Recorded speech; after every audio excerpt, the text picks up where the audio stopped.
نحمدہ و نصلی علی رسولہ الکریم اما بعد فاعوذ باللہ من الشیطان الرجیم بسم اللہ الرحمن الرحیم۔ آج میں آپ حضرات کے سامنے قرآن مجید کے انقلاب پر اپنی معروضات پیش کروں گا۔ اللہ رب العزت صحیح کہنے کی توفیق عطا فرمائے۔ قرآن مجید کوئی عام کتاب نہیں ہے بلکہ قرآن ایک انقلابی کتاب ہے۔ قرآن نے لوگوں کے دلوں پر اثر کیا ہے۔ قرآن نے معاشرے میں تبدیلی پیدا کی ہے۔ قرآن نے معاشرے میں اچھائی پیدا کی ہے۔ قرآن نے معاشرے میں انقلاب پیدا کیا ہے۔ چند لمحوں کے لیے آپ اپنے دل و دماغ کو 1500 سال پیچھے لے جائیں اور دیکھیں کہ اس دنیا میں کیا تھا۔ آپ اس بات کو محسوس کریں گے کہ اس وقت ظلمت تھی، اندھیرا تھا، چوری تھی، ڈاکہ تھا، فتنہ و فساد تھا، شراب نوشی اور زنا کاری کو معیوب نہ سمجھا جاتا تھا۔ انسان ایک دوسرے کے خون کا پیاسا تھا، کمزوروں اور ضعیفوں کو کوئی پوچھنے والا نہ تھا۔ ایک دوسرے قبیلے سے سال ہر سال تک معمولی سی بات پر لڑائی جاری رکھتا تھا۔ بے حیائی اور بدکاری کا راج تھا، جس کی لاٹھی اس کی بھینس جیسا قانون تھا۔ بچیوں کو زندہ درگور کیا جاتا تھا۔ عورت حیوانوں کی سی زندگی گزارتی تھی۔ انسانیت اپنی بدعمالیوں کی وجہ سے جہنم کے کنارے تک جا پہنچی تھی۔ محبت، شفقت، الفت، پیار، اخوت اور ہمدردی کا نام و نشان تک موجود نہ تھا۔ اللہ رب العزت قرآن پاک میں ارشاد فرماتے ہیں، اپنے اوپر اللہ کا احسان یاد کرو جب تمہاری آپس میں دشمنی تھی، پھر تمہارے دلوں میں محبت ڈال دی۔ اب تم اس کے احسان سے بھائی بھائی بن گئے اور تم آگ کے گڑھے کے کنارے پر تھے، پھر تم کو اس سے نجات دی۔ اس طرح بیان کرتا ہے اللہ تعالیٰ تمہارے لیے اپنی آیتیں تاکہ تم ہدایت پا جاؤ۔ اس وقت تقریباً ساری کائنات کے لوگ گمراہی میں مبتلا تھے۔ دنیا کا کوئی خطہ ایسا نہ تھا جہاں جہالت و ضلالت کا اندھیرا نہ ہو۔ انسان گمراہی کے گھٹا گھوپ اندھیرے میں زندگی گزار رہے تھے۔ اس وقت دنیا کو کوئی ملک یا شہر یا بستی ایسی نہ تھی جہاں اللہ کی عبادت اور اس کی توحید کا اقرار کرنے والے موجود ہوں۔ اور وہ شہر جس میں خالق کائنات نے اپنا گھر تعمیر کرایا، اس شہر کے رہنے والوں کی یہ حالت تھی کہ کوئی گناہ اور جرم ایسا نہ تھا جو ان میں موجود نہ تھا۔ نیکی نہیں تھی، بدی کا راج تھا، توحید کی جگہ شرک تھا، پیار محبت کی جگہ دشمنی تھی، اور وہ مذہبی معاشرہ معاشی اور اخلاقی لحاظ سے انتہائی پستی میں گرے ہوئے لوگ تھے۔ انسانیت کا ٹمٹماتا ہوا چراغ بجھنے کو تھا کہ وہ اللہ جو ساری کائنات کا خالق و مالک ہے۔ کون اللہ؟ جس اللہ نے انسانوں کو پیدا کیا، جس اللہ نے حیوانوں کو پیدا کیا، جس اللہ نے جنوں کو پیدا کیا، جس اللہ نے فرشتوں کو پیدا کیا، جس اللہ نے درختوں کو پیدا کیا، جس اللہ نے فصلوں کو پیدا کیا، جس اللہ نے نباتات کو پیدا کیا، جس اللہ نے جمادات کو پیدا کیا، جس اللہ نے پانیوں کو پیدا کیا، جس اللہ نے ہواؤں کو پیدا کیا، جس اللہ نے فضاؤں کو پیدا کیا، جس اللہ نے سمندروں کو پیدا کیا، جس اللہ نے دریاؤں کو پیدا کیا، جس اللہ نے لہروں کو پیدا کیا، جس اللہ نے نہروں کو پیدا کیا، جس اللہ نے آسمانوں کو پیدا کیا، جس اللہ نے زمینوں کو پیدا کیا، جس اللہ نے پرندوں کو پیدا کیا، جس اللہ نے درندوں کو پیدا کیا، جس اللہ نے عرشوں کو پیدا کیا، جس اللہ نے فرشیوں کو پیدا کیا، جس اللہ نے پہاڑوں کو پیدا کیا، جس اللہ نے ملکوں کو پیدا کیا، جس اللہ نے شہروں کو پیدا کیا، جس اللہ نے دیہاتوں کو پیدا کیا، جس اللہ نے قصبوں کو پیدا کیا، جس اللہ نے مشرق کو پیدا کیا، جس اللہ نے مغرب کو پیدا کیا، جس اللہ نے شمال کو پیدا کیا، جس اللہ نے جنوب کو پیدا کیا، جس اللہ نے چاند کو پیدا کیا،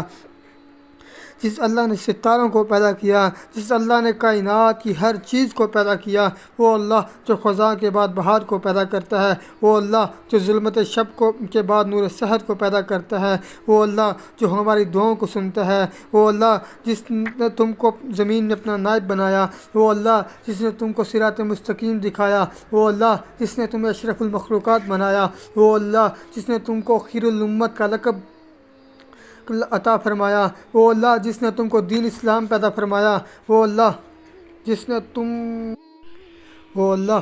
جس نے تم کو حضور صلی اللہ علیہ وآلہ وسلم کی امت میں پیدا فرمایا، وہ اللہ جس نے کن کہا آسمان بن گئے، وہ اللہ جس نے کن کہا زمینیں بن گئی، وہ اللہ جس نے کن کہا پہاڑ بن گئے، وہ اللہ جس نے کن کہا سورج بن گیا، وہ اللہ جس نے کن کہا چاند بن گئے، ستارے بن گئے، وہ اللہ جس نے عیسیٰ علیہ السلام کو بغیر باپ کے پیدا کیا، وہ اللہ جس نے موسیٰ علیہ السلام کی قوم کے لیے دریاؤں سے 12 راستے بنا دیے، وہ اللہ جس نے صالح علیہ السلام کی اونٹنی کو پہاڑ سے پیدا کیا، وہ اللہ جس نے اصحاب کہف کو 309 سال سلا کر بیدار کر دیا، وہ اللہ جس نے یونس علیہ السلام کو مچھلی کے پیٹ میں زندہ رکھا، وہ اللہ جس نے مریم علیہ السلام کو بغیر موسم کے پھل دیے، وہ اللہ جس نے عزیر علیہ السلام کی سواری کو 100 سال کے بعد زندہ کر دیا، وہ اللہ جس نے موسیٰ علیہ السلام کے دشمن کے گھر میں پرورش کروائی، وہ اللہ جس نے ابراہیم علیہ السلام کو نار نمرود میں زندہ رکھا، وہ اللہ جس نے اسماعیل علیہ السلام کو چھری کے نیچے زندہ رکھا، وہ اللہ جس نے حضور صلی اللہ علیہ وآلہ وسلم کے ہاتھ کے اشارے سے چاند کے 2 ٹکڑے کر دیے، وہ اللہ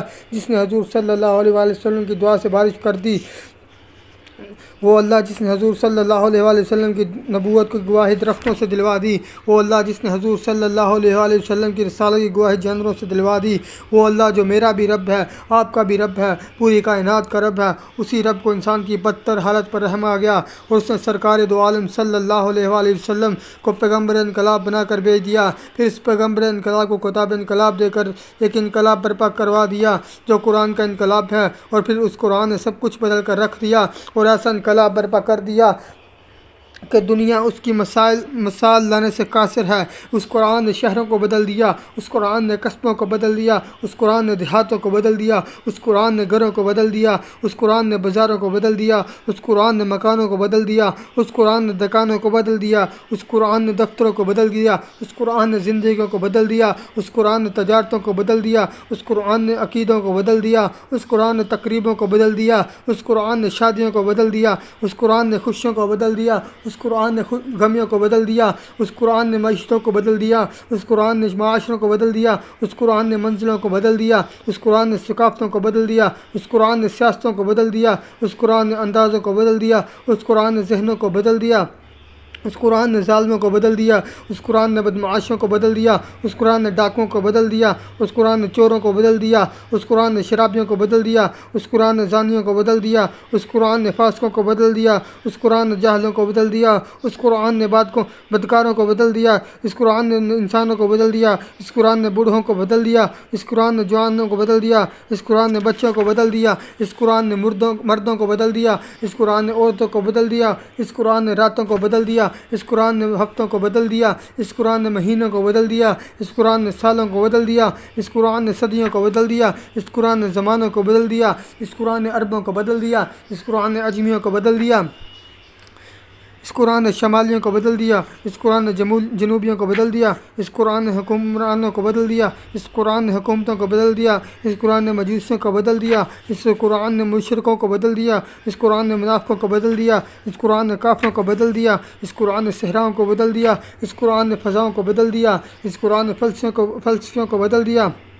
اس قرآن نے تقریروں کو بدل دیا، اس قرآن نے تقریروں کو بدل دیا، اس قرآن نے سوچوں کو بدل دیا، اس قرآن نے فکروں کو بدل دیا، اور تو اور اس قرآن انقلاب نے صدیق کو بدل دیا، قرآن انقلاب نے فاروق کو بدل دیا، قرآن انقلاب نے عثمان رضی اللہ تعالیٰ عنہ کو بدل دیا، قرآن انقلاب نے علی رضی اللہ تعالیٰ عنہ کو بدل دیا، قرآن انقلاب نے طلحہ رضی اللہ تعالیٰ عنہ کو بدل دیا، قرآن انقلاب نے زبیر کو بدل دیا، قرآن انقلاب نے سعید کو بدل دیا، قرآن انقلاب نے عبد الرحمن رضی اللہ تعالیٰ عنہ کو بدل دیا، قرآن انقلاب نے ابو عبیدہ بن الجراح کو بدل دیا، قرآن انقلاب نے حمزہ کو بدل دیا، قرآن انقلاب نے عباس کو بدل دیا، قرآن انقلاب نے بلال کو بدل دیا، قرآن انقلاب نے خباب کو بدل دیا، قرآن انقلاب نے خبیب کو بدل دیا، قرآن انقلاب نے سلمان رضی اللہ تعالیٰ عنہ کو بدل دیا، قرآن انقلاب نے انس رضی اللہ تعالیٰ عنہ کو بدل دیا، قرآن انقلاب نے ابو ہریرہ کو بدل دیا، قرآن انقلاب نے ابو ذر کو بدل دیا، قرآن انقلاب نے ابو موسیٰ کو بدل دیا، قرآن انقلاب نے خالد رضی اللہ تعالیٰ عنہ کو بدل دیا، قرآن انقلاب نے معاویہ کو بدل دیا، حتیٰ کہ تمام صحابہ کرام رضوان اللہ اجمعین کو اس قرآن انقلاب نے بدل دیا۔ آؤ ذرا دیکھو اس معلم اعظم حضرت محمد مصطفیٰ صلی اللہ علیہ وآلہ وسلم کی درس گاہ کا مطالعہ کرو کہ اس قرآن نے کیسا انقلاب برپا کیا، اس قرآن کی تعلیمات حاصل کرنے والے کیا سے کیا بن گئے۔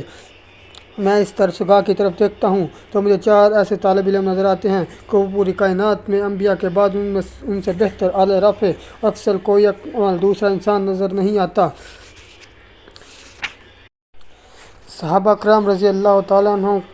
اجمعین کو واقع دو جہاں محبوب کبریا حضرت محمد مصطفیٰ صلی اللہ علیہ وآلہ وسلم کی ذات اور آپ صلی اللہ علیہ وآلہ وسلم کے دین مبین پر کامل یقین اور پختہ ایمان تھا۔ وہ جب کفر کے اندھیروں سے نکل کر ایمان کی جالوں میں آئے، گمراہیوں سے ہٹ کر صراط مستقیم پر چلے، تو پھر انہوں نے اللہ کے راستے اور حضور صلی اللہ علیہ وآلہ وسلم کا ساتھ دینے میں اپنا تن من دن سب کچھ قربان کر کے رکھ دیا۔ جب یہ لوگ کامل ایمان اور پختہ یقین والے بنے تو انہوں نے اللہ کے دین کی خاطر جہاد کیا۔ پھر جب یہ جہاد کے لیے آگے بڑھے تو زمین کا سینہ دھل جایا کرتا تھا، طوفانوں کا رخ مڑ جایا کرتا تھا، موت کی آنکھوں میں آنکھیں ڈالتے ہوئے اور مسکراتے ہوئے اللہ عہد کی ضرب لگاتے ہوئے پہاڑوں دریاؤں کو 2 نیم کر دیا کرتے تھے، سیلاب کی طرح بڑھ جایا کرتے تھے، موجوں کی طرح پھیل جایا کرتے تھے، دشمن کی طاقت، قوت، مال و اسباب اور جاہ جلال کی پاؤں کو ٹھوکر سے اڑا دیا کرتے تھے۔ روح انسان کی حسین پاکیزگی قرآن ہے، دونوں عالم میں شعور آگہی قرآن ہے، اس سے روشن ذہن و دل کے آفتاب و مہتاب، ظلمتوں میں روشنی در روشنی قرآن ہے، زندہ قوموں کے لیے تسخیر عالم کی نوید، مردہ قوموں کو پیام زندگی قرآن ہے۔ وما علینا الا البلاغ المبین۔